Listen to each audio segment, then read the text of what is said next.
An incident last night in Columbia Heights has renewed questions now about whether D.C. police are still assisting federal agencies with enforcing immigration detainers. The encounter was caught on camera. Dozens of neighbors yelled at police as they took a man into custody.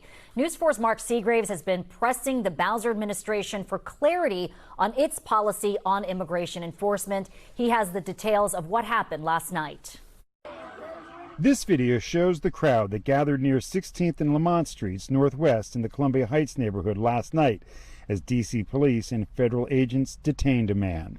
At least one video posted on social media shows D.C. police as well as federal officers from the Department of Homeland Security and the FBI, some federal agents wearing masks. MPD provided the police report for the incident at our request, and it confirms police originally stopped the man because he matched the description of a suspect being sought by police. But multiple law enforcement sources familiar with the incident tell News 4 police soon determined he was not the suspect they were looking for. Those same sources say before releasing the man, federal agents from Homeland Security who were on patrol with D.C. police detained the man based on his possible immigration status. One video shows the man being taken away in handcuffs by D.C. police. Since the end of the Trump administration's crime emergency in D.C., Mayor Bowser has not fully clarified the current policy D.C. police are following, as seen in this recent exchange. What I said is it goes with the emergency, and the emergency is over. Right, what does that mean? Just what I said. So is it still in effect? Is that executive order still in effect? Will police continue to cooperate with people who are not in custody? I've answered that question. Then why are we all confused? Because I don't think... I'm not sure why you're confused. Because you're not in... Because I've said it 5 different ways. Except you can ask me a 6th way, and I'm not going to give you a 6th response. Well, it's a yes or no question. The status quo, let me be, and this is the last I'm going to say about it. I'm not going to take another question from you about it.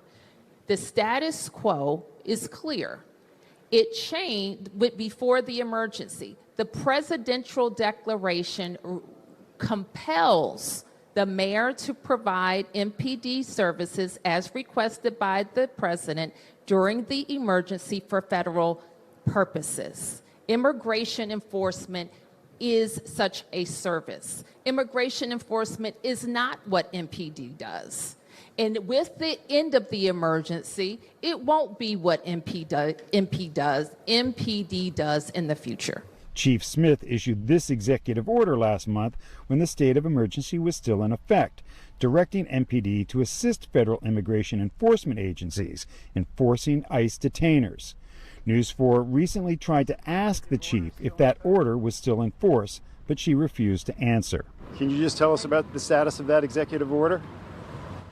You won't even stop and say no comment? I did. I said I wasn't answering any questions. Neither MPD nor federal law enforcement agencies would provide any further details on the incident last night or the status of the man seen taken away. In the district, Mark Segraves, News 4.